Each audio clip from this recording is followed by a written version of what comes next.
The Watcher in Room 237. A bedtime horror story based on true events. Prologue. The Investigation Files. Settle in, dear listener, but perhaps leave a light on tonight. What I'm about to tell you comes from the sealed files of the Society for Psychical Research, documenting events that occurred at the Blackwood Sanatorium between 1952 and 1954. The building still stands, though it has been abandoned for decades. Local authorities refuse to patrol its grounds after dark. This is the true account of Dr. Margaret Hayes, the last psychiatrist to work within those cursed walls, and her encounters with something that should not exist. Close your eyes, but not too tightly. Sometimes it's better to see what's coming. Chapter 1. The Assignment. The telegram arrived on a gray October morning in 1952, delivered to Dr. Margaret Hayes' modest apartment in Boston by a messenger who seemed eager to leave quickly. Urgent assignment. Stop Blackwood Sanatorium. Requires immediate psychiatric consultation. Stop. Substantial compensation offered. Stop. Reply immediately. Stop. Margaret had heard whispers about Blackwood Sanatorium. Built in 1889 in the remote hills of western Massachusetts, it had once been a progressive mental health facility, but in recent years, staff turnover had become a problem. Doctors and nurses would arrive with enthusiasm and leave within months, often in the middle of their shifts, sometimes in the middle of the night. The official reports cited professional differences and personal reasons, but Margaret had heard other stories. Stories about patients who claimed to see things that weren't there, about staff members who began experiencing the same hallucinations as their patients, about a particular room that had been sealed for decades. But Margaret was a woman of science, trained at Johns Hopkins and Harvard. She didn't believe in ghosts or supernatural nonsense. She believed in the power of the human mind to create its own terrors, and she was confident she could help both the patients and staff overcome whatever psychological issues were plaguing Blackwood Sanatorium. She wired her acceptance that same afternoon.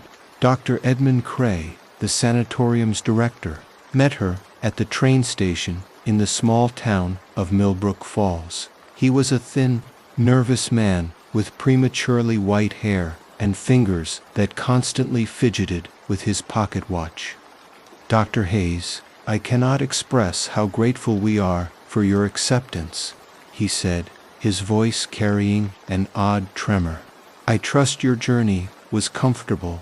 As their car wound up the narrow road toward Blackwood Sanatorium, Margaret noticed that Dr. Cray kept glancing at the darkening sky with obvious anxiety. We prefer to complete all administrative tasks before sunset, he explained when she asked about his rush. The patients become more agitated after dark. The sanatorium loomed before them like a Gothic cathedral of medicine, 5 stories of dark stone and narrow windows. With twin towers flanking the main entrance, the building seemed to absorb the dying light of day rather than reflect it. Impressive architecture, Margaret commented, though something about the structure made her skin crawl. Yes, Dr. Cray replied quietly. Sometimes I think it's too impressive, as if the building itself has too much presence. As they approached the main entrance, Margaret noticed that several windows on the 3rd floor were bricked up. Renovations, she asked. Dr. Cray's grip tightened on the steering wheel. Not exactly. Those rooms have been closed for some time. We found it was better that way. He wouldn't elaborate, no matter how she pressed. Chapter 2. The First Night. Margaret's quarters were comfortable enough small, The apartment on the second floor, with a sitting room, bedroom, and private bathroom. The furnishings were institutional but clean, and someone had thoughtfully placed fresh flowers on her desk. Dr. Cray gave her a brief tour of the facilities before dinner. The first floor housed the administrative offices, dining hall, and common areas. The second floor contained staff quarters and smaller treatment rooms. The third floor was divided into patient rooms and larger therapy spaces. "What about the fourth and fifth floors?" Margaret asked as they stood at the foot of the main staircase. "Storage, mostly," Dr. Cray said quickly. "Nothing that would interest you. We should head to dinner now. The staff is eager to meet you." But Margaret had noticed something during their tour. While the first 3 floors showed signs of regular use and maintenance, the upper floors seemed different. The air was colder there, and she could swear she heard faint sounds, not voices exactly, but something like whispers, just at the edge of perception. Dinner was served in the staff dining room, where Margaret met the other doctors and nurses. They were a dedicated group, but she noticed they all shared a certain haunted look, as if they'd seen things they couldn't quite explain. Dr. Sarah Chen, the head nurse, seemed particularly worn down. "How long have you been here?" Margaret asked her. 8 months, Sarah replied, absently rubbing her temples. "Longest I've ever stayed at one facility." "You sound like you're planning to leave." Sarah's laugh held no humor. "We all plan to leave, Dr. Hayes. It's just a matter of when the press becomes too much." After dinner, Margaret returned to her quarters to review patient files. The cases were typical of any mental health facility: depression, anxiety disorders, a few cases of what appeared to be schizophrenia. But as she read deeper, she noticed disturbing patterns. Multiple patients reported the same recurring nightmare: a figure standing at the foot of their bed, watching them while they slept. Several mentioned hearing footsteps in the hallway outside their rooms, but when nurses checked, the corridors were empty. Most unsettling of all, at least a dozen patients had reported seeing the woman in white walking through walls. Margaret was making notes about these shared delusions when she heard it. Footsteps in the hallway outside her door. Slow, deliberate footsteps, as if someone was pacing back and forth. She checked her watch, 11:47 p.m. Late for anyone to be walking the halls, but not unusual in a medical facility. She returned to her files. The footsteps stopped directly outside her door. Margaret waited, listening, but heard nothing more. She was about to dismiss it when she noticed something that made her blood freeze. There was no light visible under her door. The hallway lights were always kept on for safety reasons, but the thin line of light that should have been visible beneath her door was blocked, as if someone was standing directly against it. She approached the door slowly, her hand hovering over the handle. The footsteps resumed, but now they seemed to be moving away. By the time she opened the door, the hallway was empty, flooded with the bright institutional lighting she expected. But the air in the corridor was ice cold, and she could see her breath forming small clouds in front of her face. She closed the door quickly and turned the lock, though she couldn't have explained why. Chapter 3: The Patient's Stories. Margaret's first week at Blackwood Sanatorium was devoted to individual patient assessments. She expected to find a collection of standard psychiatric cases, but what she discovered was far more disturbing. Patient after patient told variations of the same story. They spoke of a presence that watched them, followed them, sometimes spoke to them in voices they couldn't quite hear. The consistency of their accounts was remarkable, especially considering that many of these patients were kept in separate wards and had no contact with each other. Mrs. Eleanor Vance, a 45-year-old woman admitted for severe depression, was typical. She comes at night. Dr. Ho is between midnight and 3 in the morning. I'll wake up, and she'll be standing in the corner of my room, just watching. She never moves, never speaks, but I can feel her anger. It's like waves of cold hatred washing over me. Can you describe what she looks like? Margaret asked. Tall, very thin, long dark hair that hangs over her face. She wears a white dress or gown, but it's wrong somehow. Stained, I think. And her hands. Mrs. Vance shuddered. Her hands are too long, like someone stretched her fingers. Similar descriptions came from other patients. The details were remarkably consistent. A tall, thin woman in white, with unnaturally long fingers and hair that obscured her face. Most patients reported that she appeared to be searching for something or someone, but it was young Timothy Morrison, a 16-year-old, admitted after a nervous breakdown, who provided the most chilling account. She talks to me sometimes, he whispered during his session with Margaret. Not with words, but I can hear her voice in my head. She says she's looking for her baby. She says someone took her baby, and she won't rest until she finds it. What else does she say, Timothy? The boy's eyes filled with tears. She says that everyone in this place is guilty, that we all know what happened to her baby, and she's going to make us pay for keeping silent. Margaret tried to maintain her professional skepticism, but the consistency of the reports was troubling. Mass hallucination was possible, but it typically involved shared stressors or environmental factors. The patients at Blackwood came from different backgrounds and had been admitted for various reasons. More disturbing still were the staff reports she began to collect. 3 nurses had quit in the past month, all citing personal reasons. But Margaret's conversations with remaining staff revealed that each had experienced encounters similar to what the patients described.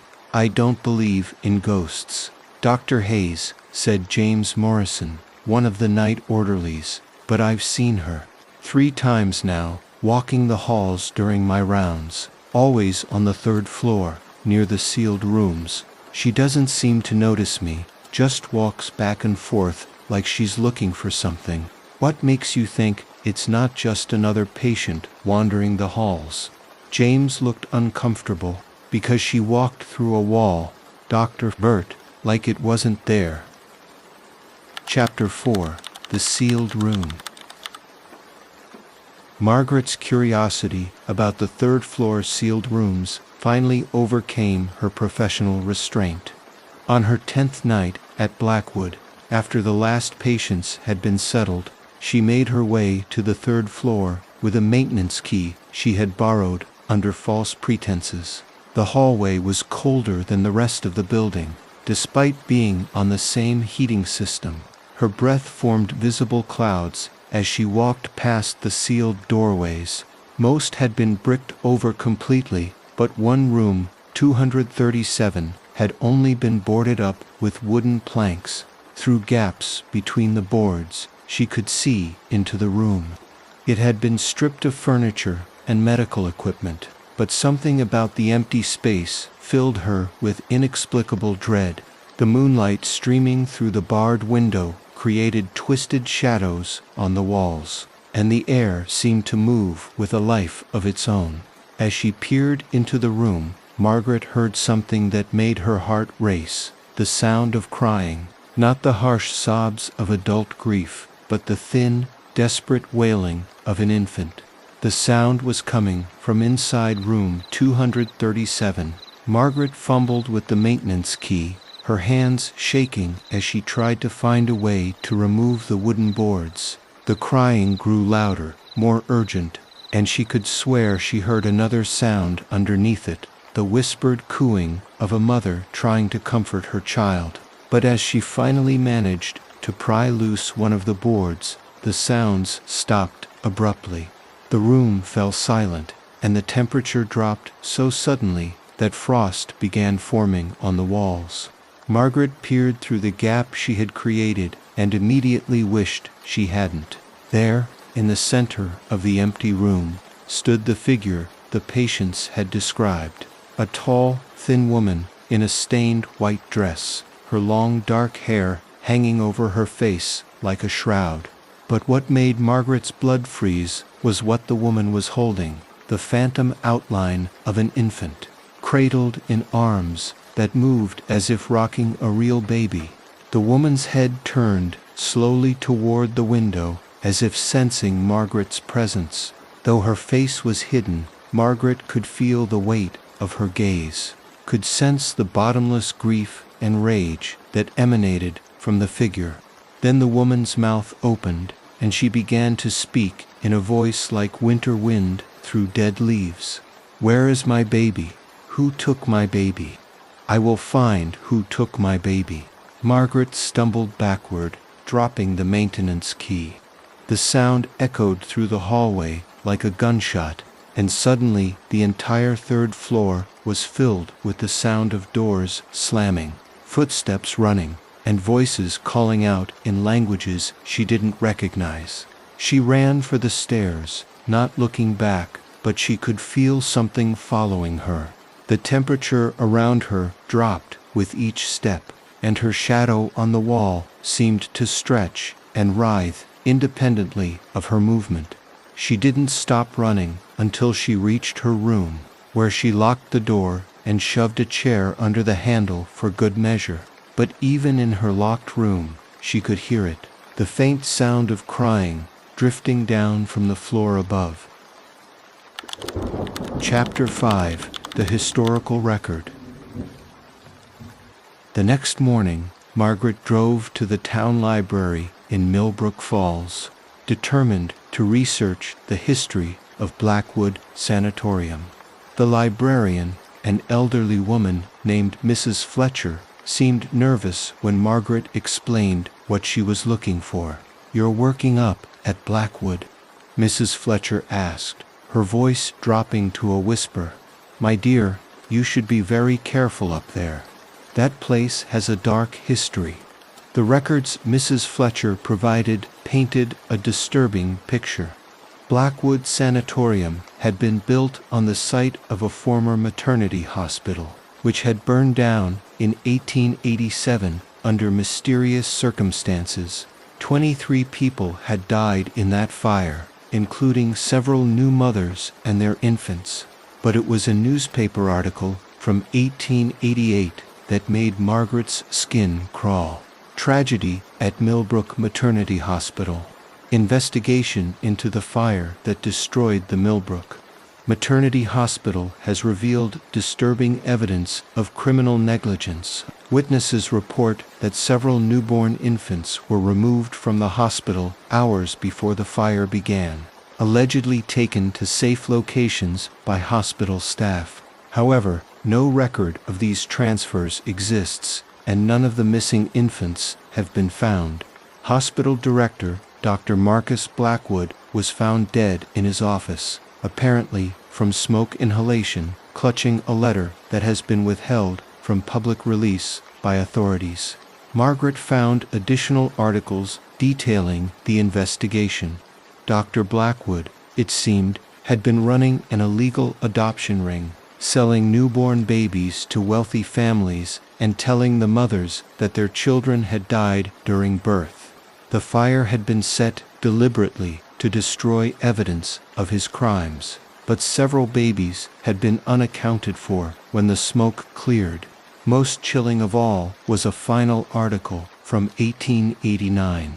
Blackwood Sanatorium opens. The new Blackwood Sanatorium, built on the site of the former maternity hospital, opened its doors this week under the direction of Dr. Edmund Cray, Sr. The facility is dedicated to the treatment of women suffering from hysteria and melancholia, particularly those who have experienced the loss of children. Dr. Cray has stated that the sanatorium will provide a peaceful environment for healing, though some local residents questioned the wisdom of building on such a tragic site. Margaret realized with growing horror that Blackwood Sanatorium had been built as a facility specifically for mothers who had lost their children, and it had been constructed directly on top of the site where babies had been stolen and murdered. The old woman's face went white. That was Dr. Blackwood's office in the original maternity hospital. They say that's where he kept his records of the stolen babies. Some folks believe. She paused, glancing around nervously. Some folks believe that's where he killed the ones he couldn't sell. Chapter 6. The Night Shift. Armed with this terrible knowledge, Margaret returned to Blackwood Sanatorium that evening with a new understanding of what she was dealing with. The figure in white wasn't just a shared hallucination. It was the spirit of one of the mothers whose baby had been stolen and murdered by Dr. Blackwood over 60 years ago. But why was she appearing now? What had changed to make her presence so much stronger? Margaret decided to spend the night in the third-floor hallway, hoping to observe the phenomenon directly.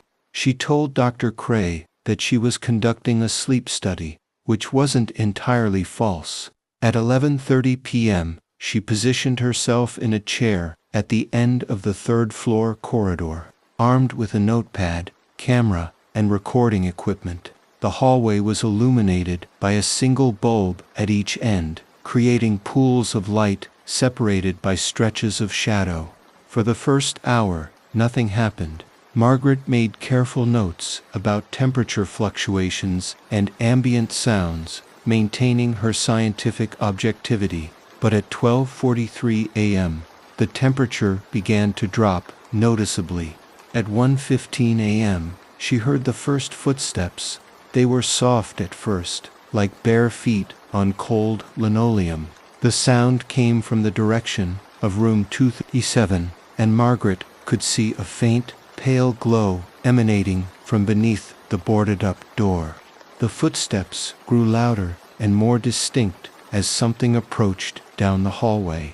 Margaret raised her camera, though her hands were shaking so badly she wasn't sure she could operate it properly. At 1:23 a.m., she saw her. The woman emerged from the shadows near room 237, exactly as the patients had described. Tall and impossibly thin, wearing a white dress that seemed to move independently of any breeze. Her long, dark hair hung over her face, but Margaret could see the pale outline of her features underneath. Most horrifying of all were her arms. She held them curved as if cradling an infant, and she moved them in a gentle rocking motion as she walked. Her mouth was open, and she was making soft, shushing sounds, as if trying to calm a crying baby. But there was no baby in her arms. Margaret tried to take a photograph, but her camera wouldn't function. The viewfinder remained black, as if something was blocking the lens. Her recording equipment emitted only static. The woman walked slowly down the hallway, stopping at each door to peer inside. At each stop, she would make the same soft cooing sounds, then shake her head sadly and move on. She was searching for something, someone that wasn't there. When she reached Margaret's position at the end of the hall, she stopped. For the first time, the woman lifted her head, and Margaret saw her face clearly. It was the face of someone who had experienced the ultimate loss, twisted by decades of grief and rage.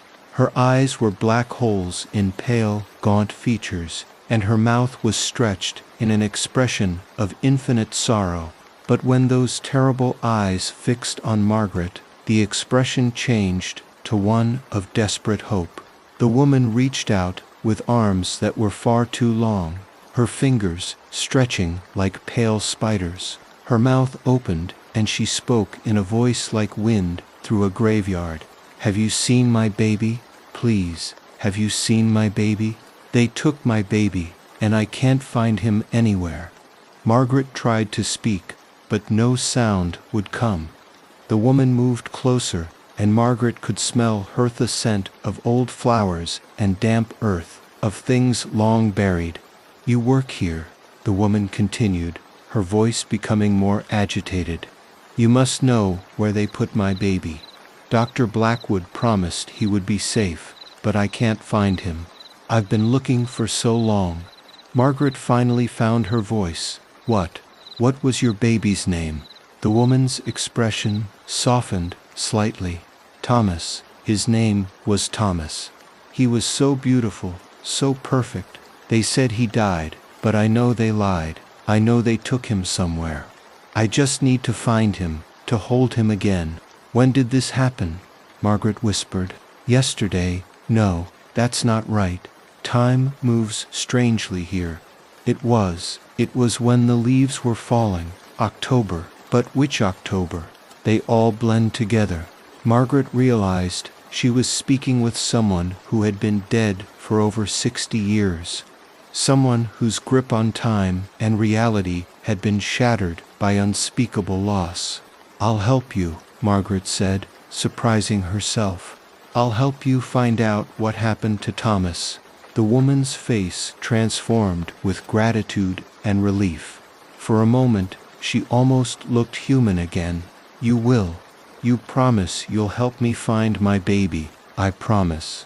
The woman began to fade, becoming translucent as the hallway temperature slowly returned to normal. "Thank you," she whispered.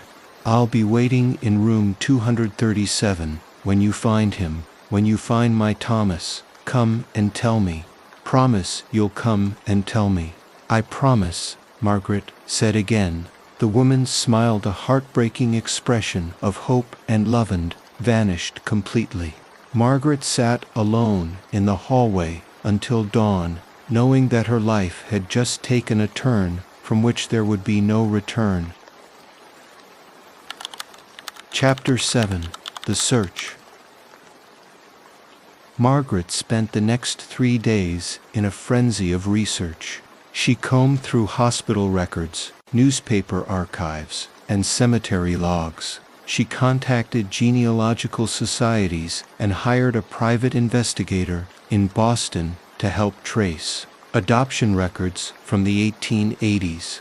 What she discovered was a systematic operation that had stolen and sold dozens of babies over a period of nearly 2 years.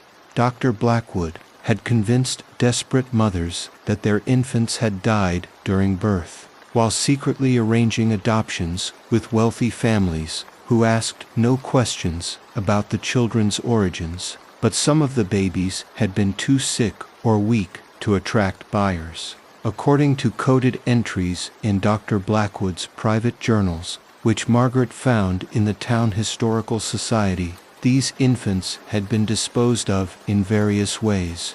The journal entry for October 15, 1887, just weeks before the fire, was particularly chilling. Baby Morrison, male, born October 12th, to unwed mother, Catherine Morrison. Infant sickly, unlikely to survive to placement. Mother believes child died during birth due to complications. Have administered sedative to quiet infant's cries. Will handle disposal tonight. Catherine Morrison. Thomas Morrison. Margaret's hands shook as she realized she had found the woman in white's baby. But the journal contained no information about what disposal meant or where it had taken place. She continued reading, hoping for more details, and found an entry that made her stomach turn. Growing concerned about evidence of operations, have prepared contingency plan in case of investigation. All records to be destroyed, including physical evidence stored in basement cold room. Fire will eliminate all traces of irregularities. The basement cold room. Margaret realized that Dr. Blackwood had been keeping the bodies of murdered infants in the hospital basement, and that he had set the fire specifically to destroy this evidence. But if the babies had been in the basement when the fire started, their remains might still be there. The basement of the original hospital had become the foundation for Blackwood Sanatorium.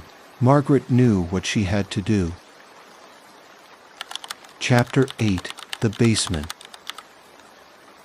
That night, Margaret made her way to the basement of Blackwood Sanatorium. The lower level was used primarily for storage and mechanical equipment, but there were older sections that predated the current building. Using blueprints she had found in the town records, she located what had been the cold room of the original maternity hospital. It was now walled off and used as a storage area for old medical equipment. But Margaret could see where newer brick had been used to seal off a section of the original basement. She had brought tools from the maintenance shed, and she began carefully removing the newer brickwork. The mortar was old and crumbled easily, and within an hour she had created an opening large enough to squeeze through. The sealed room was small and cold, much colder than the rest of the basement. Her flashlight revealed stone walls covered in decades of moisture and decay. But there, in the far corner, she found what she was looking for. A small wooden crate, no bigger than a shoebox, sat on a stone shelf. The wood was rotted and falling apart, but Margaret could see bones inside, tiny bones that could only have belonged to an infant. As she lifted the crate carefully, she found others, 7 small wooden boxes in total, each containing the remains of babies who had been murdered by Dr. Blackwood's greed. Margaret opened each crate, looking for some way to identify which set of remains belonged to Thomas Morrison. In the 5th box, she found it, a small silver locket on a tarnished chain. Inside the locket was a photograph of a young woman who looked exactly like the figure Margaret had encountered in the hallway. Engraved on the back of the locket were the words, "For my beloved Thomas, from your loving mother, Catherine." Margaret carefully gathered all 7 boxes. These babies deserved proper burial, and their mothers, at least one of whom still wandered the halls above, deserved to know the truth about what had happened to their children. But as she prepared to leave the sealed room, she heard something that made her blood freeze. The sound of footsteps above, moving back and forth across the ceiling. Heavy, deliberate footsteps, like those of a large man pacing angrily. The footsteps moved directly overhead, following Margaret's path through the basement. As she made her way back toward the stairs, the sounds grew louder and more agitated. Something was very unhappy about what she had discovered. Margaret climbed the stairs as quickly as she could while carrying the precious boxes, but the footsteps above seemed to be trying to cut off her escape route. She could hear doors slamming throughout the building, and the lights flickered ominously. As she reached the ground floor, she came face to face with Dr. Cray, who was standing in the hallway in his pajamas and robe. "Dr. Hayes, what are you doing?" he demanded. "It's 3 in the morning, and the patients are becoming agitated by all the noise." Margaret realized that the sounds she had attributed to supernatural activity were actually coming from throughout the building. Patients were calling out, nurses were running between rooms, and the entire sanatorium was in chaos. "I found them," Margaret said simply, holding up one of the wooden boxes. "I found the murdered babies." Dr. Cray's face went white. "What are you talking about?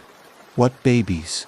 "The babies that Dr. Blackwood killed in 1887. They were hidden in the basement all these years. These children need proper burial, and their mothers need to know the truth." Dr. Cray stared at the boxers in Margaret's arms, and she saw something in his expression that chilled her more than any ghost. Guilt. "You knew," she said slowly. "You knew they were down there. My grandfather built this sanatorium on the site of the maternity hospital," Dr. Cray said quietly.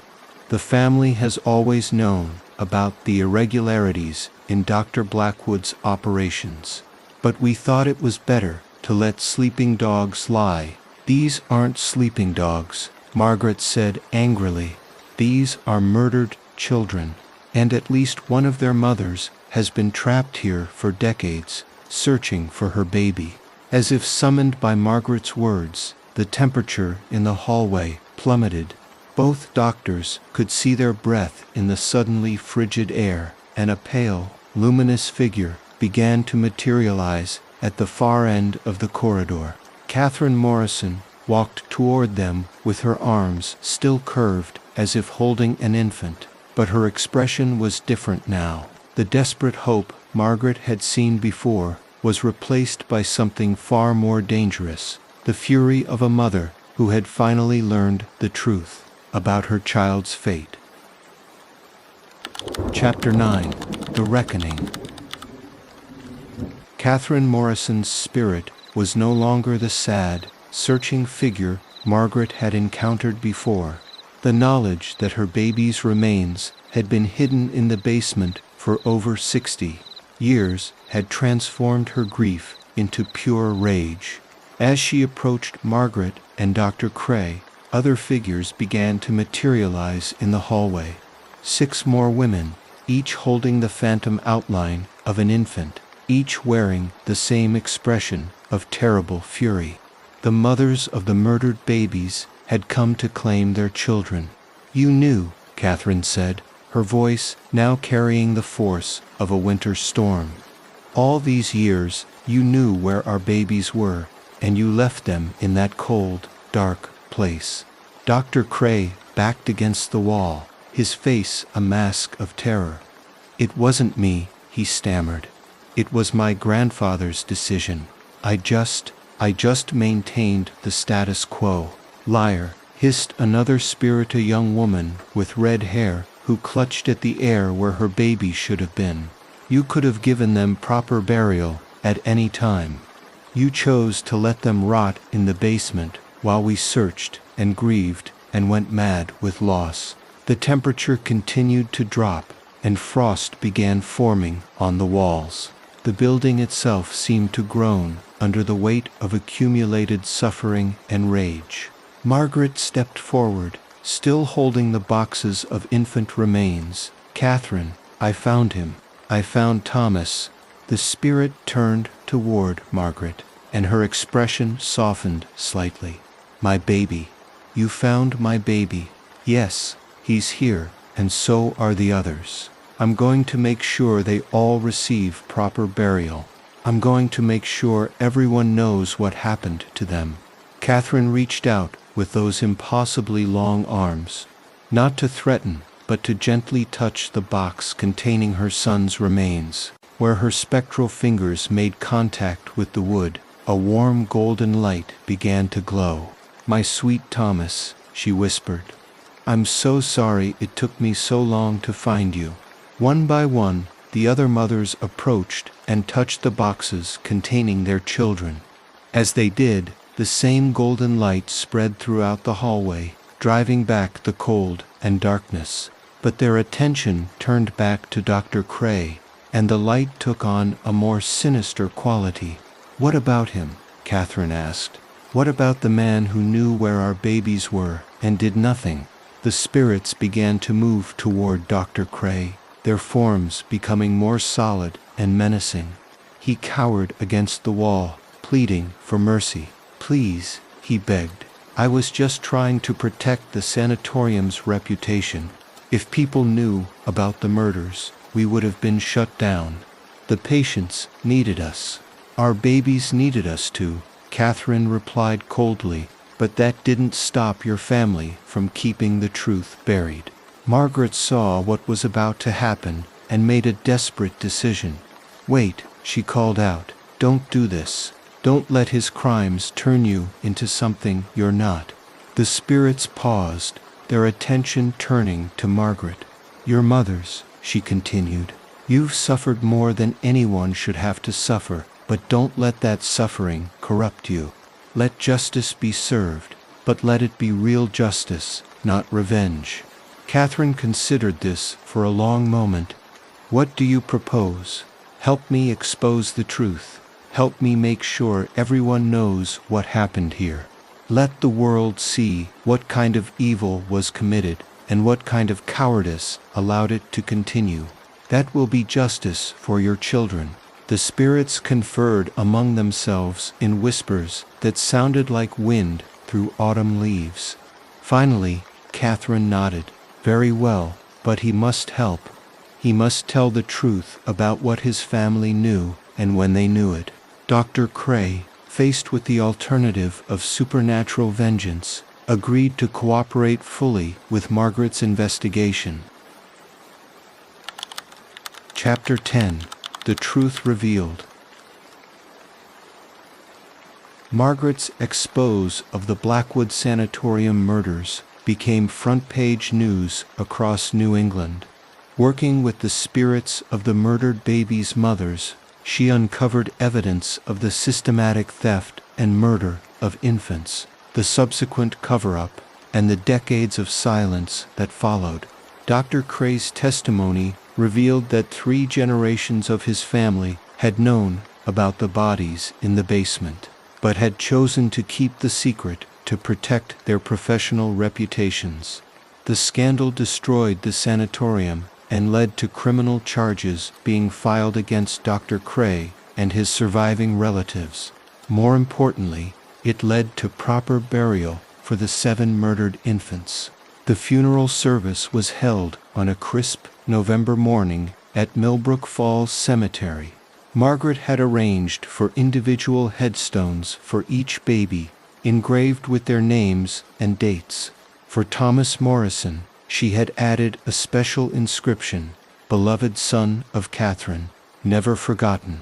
As the small coffins were lowered into the ground, Margaret felt a presence beside her. Catherine Morrison stood there, no longer the tortured spirit who had haunted Blackwood Sanatorium, but a peaceful figure bathed in soft light. "Thank you," Catherine said softly. "Thank you for helping me find him, for bringing him home." "What will you do now?" Margaret asked. Catherine smiled, the first genuinely happy expression Margaret had seen from her. "Now I can rest. We all can rest. Our babies are safe now, and the truth has been told. That's all we wanted." One by one, the other mothers appeared, each holding the spirit of her now peaceful child. They nodded their gratitude to Margaret, then began to fade into the morning light, finally free to move on to whatever comes after this life. Catherine was the last to go. As she began to fade, she spoke one final time. "Tell people our story, Dr. Hayes. Make sure they remember what happened here. Make sure it never happens again." "I will," Margaret promised. "I'll make sure the world remembers." With that, Catherine Morrison and her son Thomas faded into the light. Their long separation finally ended, their suffering finally at peace. Epilogue: The Empty Rooms. Blackwood Sanatorium closed permanently in January 1955. The patients were transferred to other facilities, and the building was abandoned to the elements. For decades, it stood empty, slowly deteriorating, but never quite falling down, as if the stones themselves remembered the tragedy that had occurred within its walls. Margaret Hayes returned to Boston, where she wrote a book about her experiences at Blackwood, The Mothers of Millbrook Falls, became a bestseller and led to reforms in adoption practices and psychiatric care throughout New England. But she never forgot the lessons she had learned in those dark halls. She established a foundation dedicated to investigating unsolved cases involving missing children, and she spent the rest of her career helping families find answers about lost loved ones. The building that once housed Blackwood Sanatorium still stands today, though it has been empty for over 60 years. Local authorities have sealed all entrances, and warning signs prohibit trespassing. But on certain nights, especially in October, when the leaves are falling. Residents of Millbrook Falls report seeing lights moving through the empty windows. They say that if you stand outside the building on quiet nights, you can still hear the faint sound of crying, not the tortured wails that once echoed through those halls, but the gentle, peaceful sounds of infants finally safe in their mother's arms. The third floor remains exactly as Margaret left it in 1954, room 237. Once the site of such terrible suffering, is now said to glow with a soft, warm light on the anniversary of Thomas Morrison's burial. Visitors who have glimpsed through the boarded windows report seeing not the empty room Margaret first discovered, but a peaceful nursery where a mother rocks her baby to sleep for all eternity. Dr. Margaret Hayes lived to be 94 years old, passing away peacefully in her sleep in 1997. Her obituary mentioned her groundbreaking work in psychiatric care and her best-selling book about the Blackwood Sanatorium case. But it didn't mention the letter found on her bedside table the morning she died, a letter written in her own handwriting, but containing words she had never consciously penned. The debt has been paid. The truth has been told. The children are safe. Rest now, dear friend, knowing that love is stronger than death, and that some promises transcend the grave itself. With eternal gratitude, Catherine Morrison and the mothers of Millbrook Falls. Margaret's Foundation continues its work today, helping families find closure and ensuring that the lost are never forgotten. And somewhere, in a place beyond our understanding, 7 mothers hold their babies close, finally, at peace, after more than a century of separation. But the story doesn't end there, dear listener, because sometimes, late at night, when you're lying in bed, listening to the sounds of your house settling around you, you might hear something that makes you pull the covers a little higher, the faint sound of footsteps in the hallway, moving with purpose and determination. Don't be afraid. Those footsteps belong to Margaret Hayes, still making her rounds, still checking on those who need protection in the dark hours of the night. She learned at Blackwood Sanatorium that some duties don't end with death, that some promises must be kept, no matter how long it takes. So, if you hear those gentle footsteps, if you sense a presence watching over you with protective care, remember the story of the mothers who loved their children so much that not even death could stop them from searching.